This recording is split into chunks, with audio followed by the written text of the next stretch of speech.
Hi, my name's Ashley Turley, and today I'm going to help you learn how to use one of my favorite tools, Google Classroom. So I'm going to go to my Google Classroom, and I'm going to log into my Google Classroom. And today I'm going to, this little Bitmoji, it's really fun and exciting. And if you want to know how to add some flair to your Google Classroom, well, you're going to have to Google it, just like I did. So I'm not going to show you that today. But today I am going to show you how to use Google Classroom in a way that makes your life a little easier.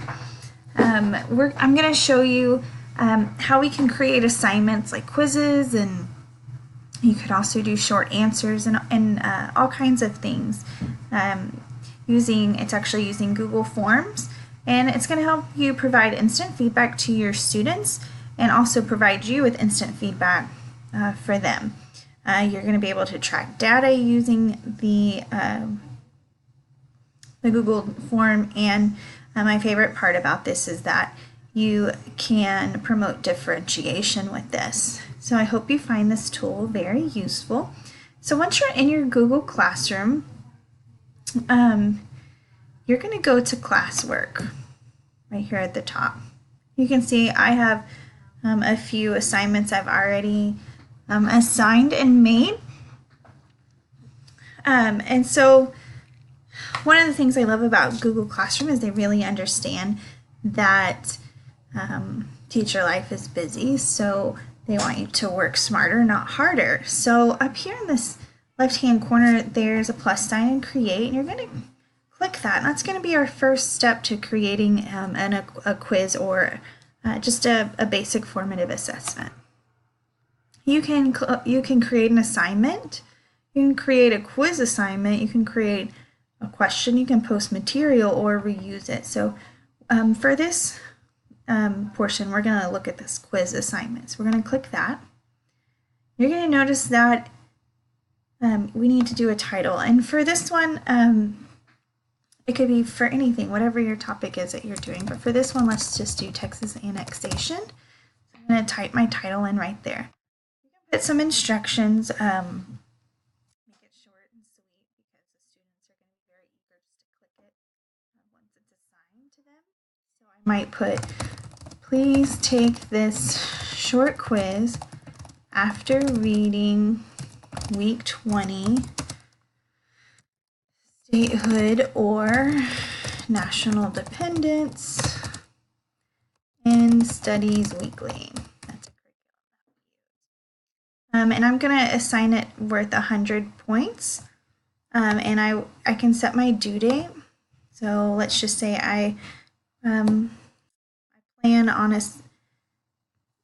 the students reading this tomorrow, so it's going to be due by Friday. And you could do a time, but that kind of limits your differentiation reason here. You can create a topic if you want, but it's not necessary. And then you're going to click this blank quiz, and it's going to open up a blank quiz in Google Forms.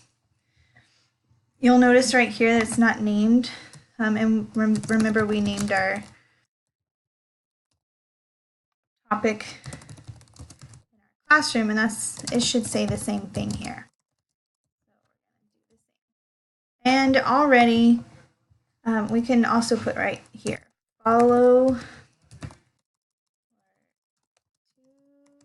be completed once week 20 and studies weekly has been read has been completed. Probably a better word to say here. Okay, so it'll ask you for your first question. So you see it says untitled question. So you can come up with a question, but one thing I want to show you is there's lots of things you could do. You could add a picture. You could search the internet for it, which is nice because you wouldn't have to, these images that Google Docs allows you to use they already agree to allow you to use them. So I might put a picture of Sam Houston. And so I'll go ahead with that. And this just kind of allows for you to give an image. You don't have to do this.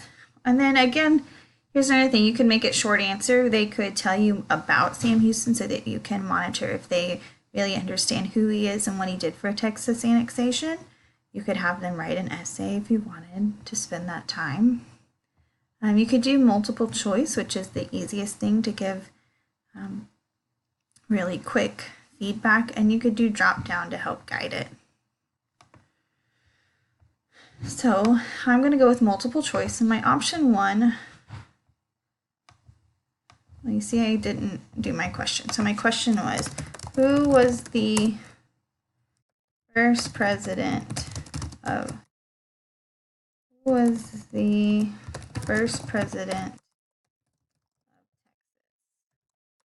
and later a senator? And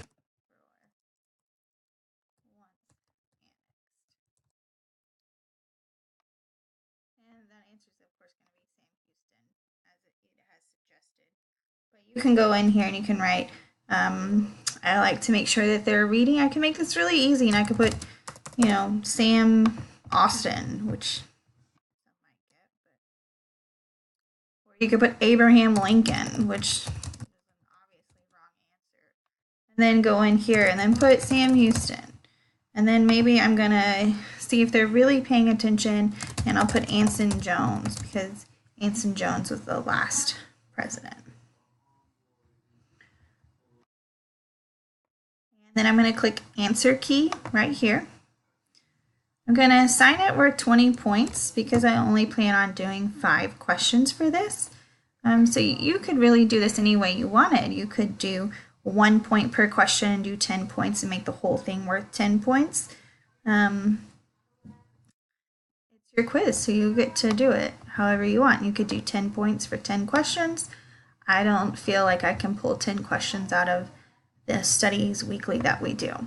So one tool that I really like about this is I can add answer feedback, but first I have to select what my correct answer is, and I can add answer feedback. So if they answer incorrectly, I can put some feedback, and I can say Abraham Lincoln was not a Texas president, nor was not a Texas president, senator, or even he did not live in Texas. He did not live in Texas. Anson Jones was the last Texas president, not the first.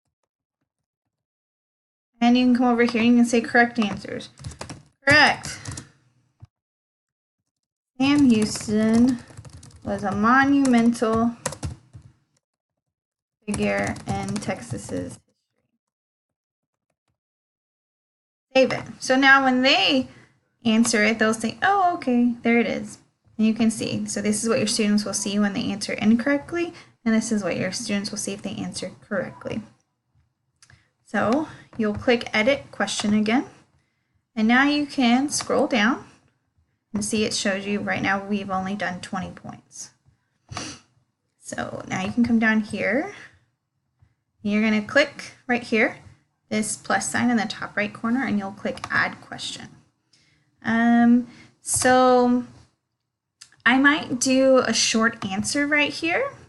I like short answer because it's really all my students would give me, and it makes me really check their understanding, and it's not a whole lot to read. So my question might be, what is one reason that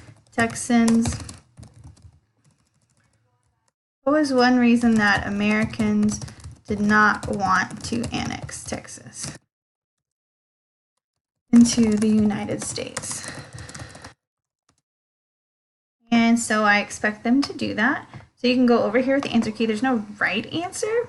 So you could mark all other answers as correct, and then like there's one correct answer you're looking for, but there's really not one correct answer you're looking for here. Don't forget to assign your points.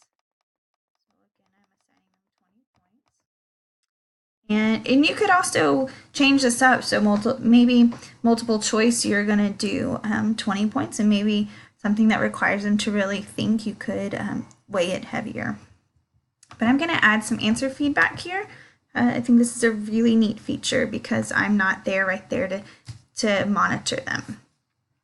So I might say, if you answered slavery, Texas's debt from the war, fears of upsetting Mexico and the American Indians, then you would be on the right track.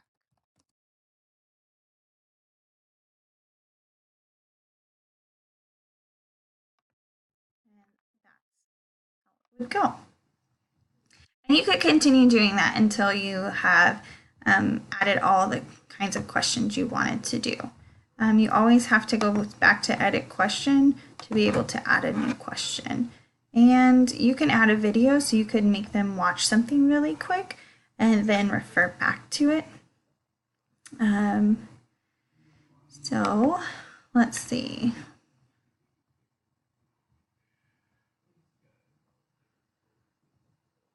You could do a drop down, which says, let's see.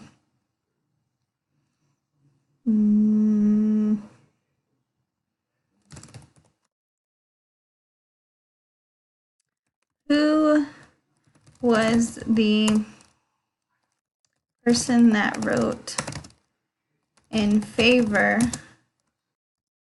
of Texas's annexation in Studies Weekly? And my option number 1 would be Charles in Texas or James in Massachusetts. I'm not going to make it that easy. I'm just going to say Charles or James. Those were 2 characters. They wrote letters back and forth to each other. And I know that this is an appropriate question for them because the students, they referred back to Charles and James every time I would ask, when really I was looking for the answer of Texas or United States, and they would refer to Charles or James. So I know this is one way to monitor them. So this one, again, I would give them 20 points. And then Charles would be the correct one, and I might say, please refer back to Studies Weekly to see the letters exchanged between Charles and James. And I would put Charles lived in Texas and was very optimistic about Texas being annexed.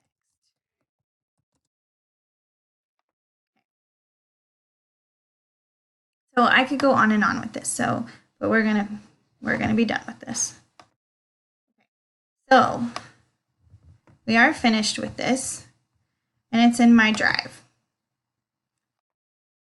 So I am going to exit out of my Google Forms. I'm going to go back to my Google Classroom, and I'm going to, you see right here it says blank quiz. I'm going to click my drive, and you see it's going to be right here under recent. I'm going to double click it, and it's already attached, so I'm going to assign it.